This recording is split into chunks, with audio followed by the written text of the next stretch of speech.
अस्सलाम वालेकुम। हेलो दोस्तों, खुश आमदीद कहते हैं आप सबको। और मैं आज फिर से हाजिर हूँ अपनी एक नई दिलचस्प कहानी के साथ और उम्मीद करती हूँ कि हमारी पिछली वीडियोस की तरह आपको ये वाली वीडियो भी बहुत ज़्यादा ही पसंद आने वाली है।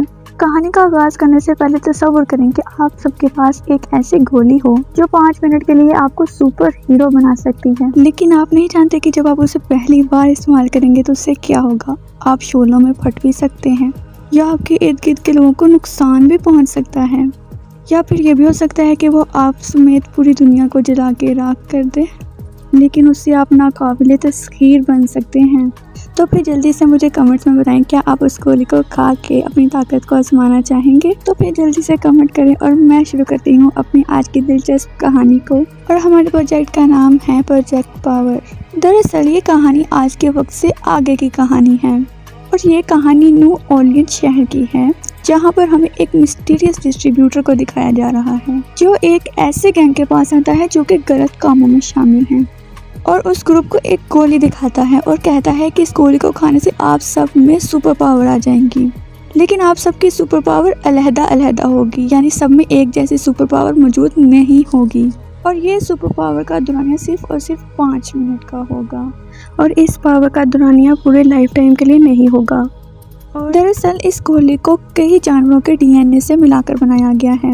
उसके बाद डिस्ट्रीब्यूटर हर मेंबर को एक एक गोली दे देता है, लेकिन गलत लोगों के हाथ में गोली आने की वजह से वो लोग पूरे शहर में तबाही मचा देते हैं। और फिर इसके बाद 6 साल गुजर जाते हैं और हमें एक लड़की दिखाई जाती है जिसका नाम रॉबिन है। और रॉबिन के पास सुपर पावर वाली 3 गोलियां हैं और रॉबिन के फादर भी नहीं है और उसकी मदर की हालत बहुत ज़्यादा ख़राब है, तो अपनी मदर की खातिर वो इन गोलियों को बेचना चाहती है और अपनी मदर का इलाज करवाना चाहती है। वो इन गोलियों को बेचने ही जा रही होती है कि रास्ते में से कुछ लड़के घेर लेते हैं और उससे उसका बैग छीन लेते हैं, लेकिन उसी वक्त ही वहाँ पर फ्रैंक आ जाता है और फ्रैंक एक डिटेक्टिव है। उन लड़कों से कहता है कि अगर तुमने ये गोलियां खा ली इससे तुम्हें ताकत तो आ जाएगी, लेकिन इस गोली की एक सच्चाई है कि जो भी इसे खाता है हर कोई इसे हजम नहीं कर पाता, और अगर तुम लोग इसे हजम ना कर पाए तो तुम लोगों की मौत भी हो सकती है। मरने के खौफ से वो लड़के गोलियां नहीं खाते और फ्रैंक उनसे गोलियां छीन लेता है, उन सबको अरेस्ट कर लेता है। और यहाँ पर एक मिस्ट्री है कि फ्रैंक उन गोलियों के बारे में कैसे जानता है और उसे ये बात कैसे मालूम है कि रॉबिन के पास वो गोलियां हैं। दरअसल फ्रैंक रॉबिन को बहुत पहले से ही जानता है और उसके माली हालात के बारे में भी जानता है, तो फ्रैंक रॉबिन से गोलियां लेकर उसे अपनी बाइक दे देता है ताकि वो उसे बेचकर अपनी मदर का इलाज करवा सके। और फिर रॉबिन उसका शुक्रिया अदा करती है और वहाँ से चली जाती है। उसके बाद ही सीन बदलता है और हमें एक आर्मी मेजर को दिखाया जाता है और मेजर एक ऐसे लड़के के बारे में पता लगवाता है कि जिसने सबसे पहले इन गोलियों को बनाया था, और वो लड़का कोई और नहीं बल्कि रॉबिन का कज़न होता है। मेजर उस लड़के के घर में जाता है, लेकिन घर अंदर से बहुत ज़्यादा ही अजीब होता है, कहीं से जला होता है और कहीं पर बहुत बड़े बड़े सुराख हुए होते हैं। और मेजर उस लड़के को बाहर निकलने का कहता है, लेकिन उसी वक्त ही वो लड़का एक गोली खा लेता है और उस लड़के में एक आग की सुपर पावर आ जाती है।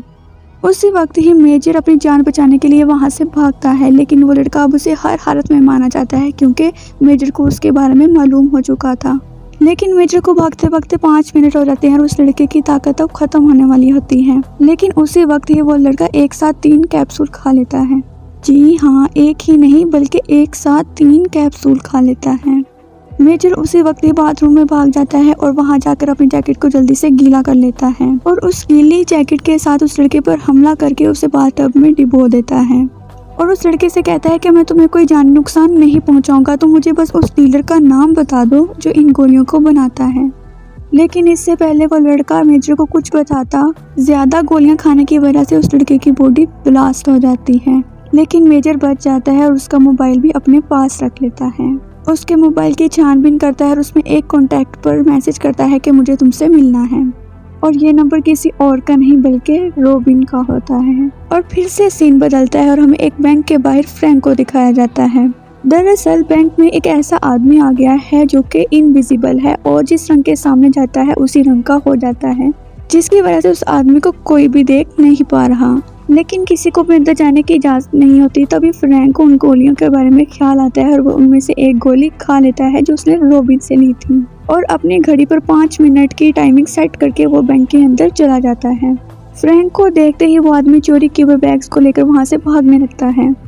फ्रैंक उस आदमी का पीछा कर ही रहा होता है कि उसी वक्त उस आदमी को एक गन मिल जाती है और वो लड़का फ्रैंक पर गोली चला देता है। उस वजह से फ्रैंक जमीन पर तो गिर जाता है लेकिन जिंदा रहता है क्योंकि उसने वो ड्रग वाली गोली खाई होती है और फ्रैंक में सुपर पावर्स आ गई होती हैं। लेकिन ये बात दूसरा आदमी नहीं जानता होता, तो फ्रैंक इस बात का फायदा उठाता है और उस पर हमला कर देता है और उसे अरेस्ट कर लेता है। फिर फ्रैंक का सीनियर वहाँ पर आता है और फ्रैंक से कहता है कि तुम अपना बैज हमें वापस दे दो क्योंकि तुमने रूल्स को तोड़ा है। दरअसल फ्रैंक ने वो ड्रग वाला कैप्सूल खाया था जो कि रूल्स के अगेंस्ट था। तो फ्रैंक कहता है कि इन गोलियों के बगैर हम उन लोगों का मुकाबला नहीं कर सकते और उन लोगों को ख़त्म करने के लिए आपको मेरा साथ देना होगा। तो वो सीनियर फ्रैंक से कहता है कि इसके लिए तुम्हें मेजर को पकड़ना होगा क्योंकि वही सबसे बड़ा ड्रग डीलर है। फिर से सीन बदलता है और रॉबिन एक रेस्टोरेंट में अपने कज़न को मिलने के लिए जाती है, लेकिन वहाँ पर उसका कज़न नहीं बल्कि मेजर होता है और उसको पकड़ के अपनी कार में वहाँ से ले जाता है और फिर रॉबिन से सारी मालूमात के बारे में पूछता है, लेकिन रॉबिन उसे बताने से मना कर देती है। उसके बाद मेजर रॉबिन से कहता है कि मेरी बेटी भी बिल्कुल तुम्हारे जितनी है, जिसे उन डीलर्स ने अगवा कर लिया है और उसको बचाने के लिए मुझे तुम्हारी जरूरत है। इस बात को सुनने के बाद रॉबिन उसकी मदद करने के लिए तैयार हो जाती है और उसको डीलर के पास लेकर चली जाती है। लेकिन डीलर को शक हो जाता है, वो अपना ट्रक लेके भागने ही लगता है कि मेजर उन पर हमला कर देता है और उन सबको मार देता है। लेकिन मेजर को मालूम हो जाता है कि इनमें से कोई भी असली डीलर नहीं है। अब मेजर भी जख्मी हो चुका होता है, लेकिन अब वो एक एलडी पर सारा मैप देखते हैं जहाँ से मालूम होता है कि अब अगली डील कहाँ पर होने वाली है। तभी एक डीलर दिखाया जाता है जो एक गोली दिखा रहा होता है और कहता है कि इसको बर्फीले इलाके के जानवरों के डीएनए से बनाया गया है और इसका एक्सपेरिमेंट चैम्बर में एक लड़की को बंद करके चैम्बर का टेम्परेचर बढ़ा कर किया जा रहा होता है। लेकिन उस लड़की को कुछ भी नहीं होता। तभी मेजर अपनी बेटी को ढूंढता हुआ वहाँ पर आ जाता है, मगर इससे पहले मेजर कुछ करता वहाँ पर फ्रैंक आ जाता है। जब वो दोनों आपस में लड़ रहे होते हैं तो उस डीलर को मौका मिल जाता है और वो एक गोली को खा लेता है और एक खौफनाक जानवर में बदल जाता है। तो खुद को बचाने के लिए फ्रैंक सारे सिलेंडर्स को खोल देता है और वो तीनों वहाँ से जल्दी से बाहर निकल आते हैं और ब्लास्ट कर देते हैं, जिससे उस हैवान की मौत हो जाती है। अब फ्रैंक ने मेजर और रॉबिन दोनों को अरेस्ट कर लिया है और वहाँ पर हाई सिक्योरिटी जो है वो भी आ जाती है। दरअसल जब भी कोई डेथ होती है तो वो लोग वहीं पर आकर डेड बॉडी लेके जाते हैं। तब फ्रैंक को शक हो जाता है कि ये लोग भी उन ड्रग डीलर्स के साथ मिले हुए हैं और फ्रैंक अपने सीनियर को कॉल करके बता भी देता है कि उसने मेजर को अरेस्ट कर लिया है।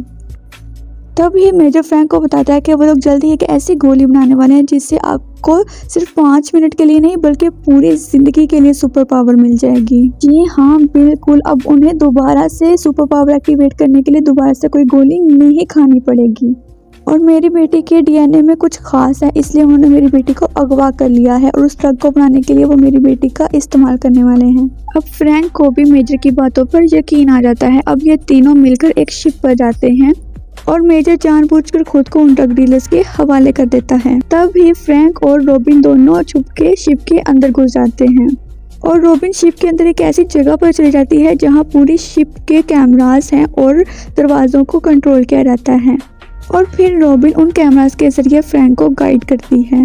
तभी वहाँ पर हाई सिक्योरिटी का जो मेंबर था ना वो भी मौजूद होता है और वो हाई सिक्योरिटी ऑफिसर कैप्सूल खा के और पावरफुल हो जाता है और उस कमरे में आ जाता है। लेकिन रॉबिन उसके आने से पहले ही वहाँ चली जाती है जहाँ पर मेजर की बेटी को गवा करके रखा गया होता है और फिर वहाँ जाकर रॉबिन को सारी बात मालूम होती है। दरअसल गवर्नमेंट ने सुपर पावर बढ़ाने के लिए मेजर के साथ एक प्रोजेक्ट पर काम किया था जिसमें सोल्जर्स के ऊपर एक खास किस्म की गैस छोड़ी गई थी ताकि उनकी जो स्ट्रेंथ है वो डबल हो जाए और फिर वो सोल्जर सारी दुनिया को खत्म कर दे और पूरी दुनिया पर सिर्फ और सिर्फ गवर्नमेंट की हुकूमत हो। लेकिन जब मेजर को गवर्नमेंट की इन बातों का अंदाजा हुआ तो वो लोग वहाँ से भाग गए। लेकिन कुछ वक्त के बाद जब मेजर की बेटी पैदा हुई तो साइंटिस्ट को पता लगा कि उसके खून के अंदर एक खास किस्म की पावर है, इसलिए उन लोगों ने मेजर की बेटी को अगवा करवा लिया ताकि और ज्यादा सुपर पावर की गोलियां जो है वो बनाई जा सकें। जब ये सब लोग वहाँ से भागने लगते हैं तभी वहाँ पर डॉक्टर गार्डनर आ जाती है और डॉक्टर गार्डनर रॉबिन को पकड़ लेती है। दरअसल इस मूवी की एंटागोनिस्ट डॉक्टर गार्डनर ही हैं और रॉबिन के बदले में मेजर की बेटी की डिमांड करती है। तभी मेजर एक गोली खा लेता है और उसके अंदर से हीट वेव्स निकलना शुरू हो जाती हैं और उसकी गोली खाते ही उसके इर्द गिर्द मौजूद सारी गोलियां पिघलने लग जाती हैं और डॉक्टर गार्डनर की मौत हो जाती है और तब ही मेजर की डेथ हो जाती है। तभी मेजर की बेटी उसके पास आती है और अपनी ताकत के जरिए अपने बाप को जिंदा कर देती है। फिर वो चारों वहां से निकल जाते हैं और फ्रैंक को पता लग जाता है कि इस सब के पीछे गवर्नमेंट है और वो गवर्नमेंट को मीडिया के सामने एक्सपोज करना चाहता है। और मेजर अपनी बेटी के साथ वहां से चला जाता है और जाने से पहले रॉबिन को एक बैग देता है जिसमें काफी सारे पैसे होते हैं ताकि रॉबिन अपनी मदर का इलाज करवा सके। रॉबिन शुरू से ही रैपर बनना चाहती थी, तो फिर रॉबिन एज अ रैपर अपना कैरियर शुरू कर देती है। इसके साथ ही हमारी कहानी इख्तिताम को पहुंचती है, लेकिन वीडियो खत्म करने से पहले आप सबसे कहना चाहूंगी कि अगर आप सबको हमारी वीडियोस पसंद आती है तो लाइक एंड कमेंट क्या करें और हमारे चैनल को सब्सक्राइब भी कर दें और अपने फ्रेंड्स के साथ शेयर भी कर दें। शुक्रिया। अल्लाह हाफिज़।